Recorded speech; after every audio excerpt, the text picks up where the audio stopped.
If you're a camper that likes to use a machete whilst you're camping for clearing bush, clearing sleeping pads, things like that, things are about to become very difficult for you in this People's Republic of Victoria. From September this year, all machetes are banned in Victoria. They have even spent $13 million dues on bins so that we can surrender our machetes. Yeah, you heard that right, it's $13 million.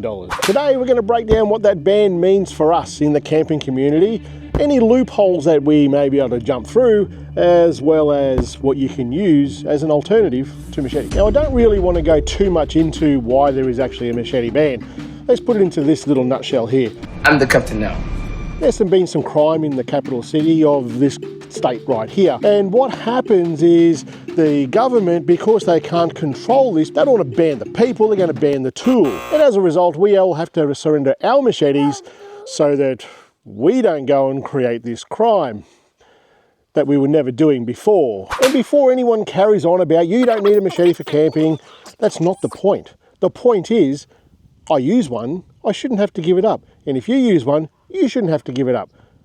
There are alternatives to this, and I'll talk about that at the end of this video, but how long until they're also banned? This ban kicks in on the 1st of September this year. Possessing, selling, or even carrying a machete is illegal unless you have a lawful exemption to that. Penalties for being caught with a machete is up to 2 years jail or $47,000 dues. Not bad, eh? Now, there is a 3-month amnesty on this from September all the way till November where you can go and surrender your highly dangerous machetes into some bins. There's 40-odd bins scattered around the state where you can willfully surrender your machetes into these bins. These bins, there is nobody that sits on any spectrum of the political debate that thinks that this is not dodgy. There has been a fair bit of commentary around this $13 million and the 40 bins, and I'll tell you right now, most of it is inaccurate because it's not $13 million for 40 bins. Well, not quite. That $13 million is in fact for 40 bins, but they also talk about it's about educating the public about it. So they're going to run some ads, some TV ads, some things in newspapers, things like that, a lot of social media stuff. Like recently, you know, politicians seem to be so good on social media stuff, it's almost like they're just acting. Realistically, it's still going to work out to about 300 grand for a steel bin. If they do round 2, watch this fella, I'm going to start a fabrication business because that is money for jam. Can you have a machete for camping? Well, the short answer is no, unless you have one of these exemptions. One of those is if you are a farmer and you're using it for agricultural work on your farm.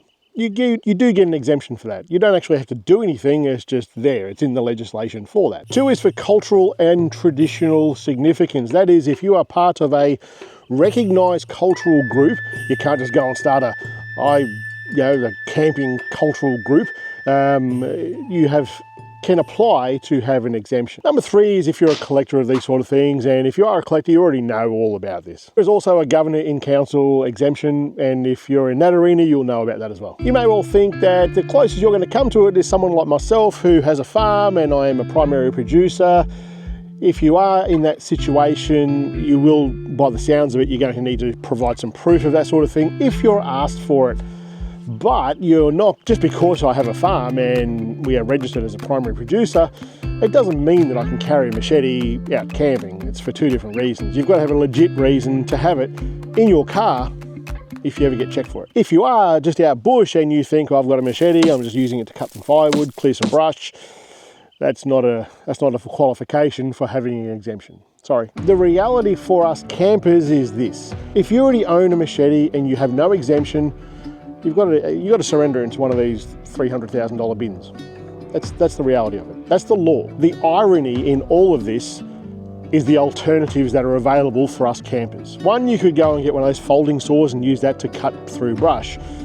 2 is go and get yourself a tomahawk or a hatchet or whatever you want to call it, because that's still perfectly legal. I don't know about you, but if I was hit with a machete and hit with a tomahawk, well, I don't know. Or 3, you could use like a heavy bush knife or something like that that's under 20 centimetres long. There are alternatives out there, but the irony in all of it is that those alternatives would do just as much damage in a gang fight in the shopping centre in Melbourne as what a machete would do. The whole thing is just freaking stupid. Here's my take on this. Machetes in the wrong hands can be a dangerous thing. I absolutely get that. But machetes have been used for campers, used as agricultural tools for decades, without an issue. Machetes aren't the friggin' problem here. The government's whole approach to this has been a knee-jerk reaction and then we'll deal with the fringe elements later. They're not dealing with the source problem here. It's kind of become Victoria's go-to thing. We're the first state in Australia to ban machetes.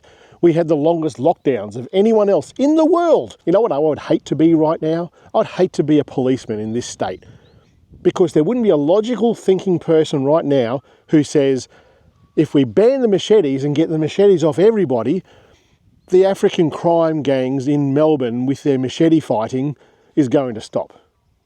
What a ridiculous thing. And now they're going to have to go out there and penalise people like you and me if we have a machete in our car.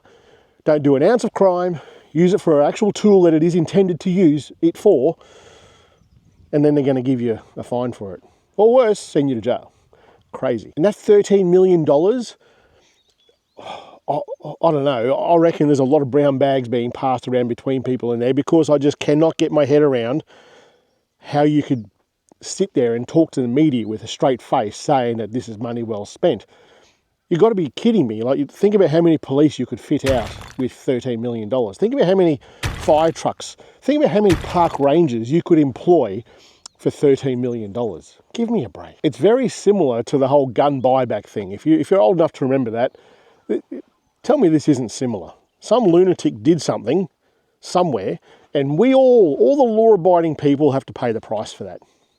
It's insane. It's always, every time you hear a politician say it's always about safety, it's just like, oh, you know, govern me harder, man. I love it. Couple of things. One, do you think this will work? Do you think that this banning of machetes, where the honest people are going to put their machetes into these bins all over the state, do you think that's going to stop the machete crime in Melbourne? I don't know. My gut feeling is no, it's not going to stop a damn thing. In fact, I would say that these machete bins, if you're a criminal looking for a machete, at least you know where to find one right now. And two, what is a good alternative? What are you using as an alternative to a machete? Let me know in the comments. I'll see you next week.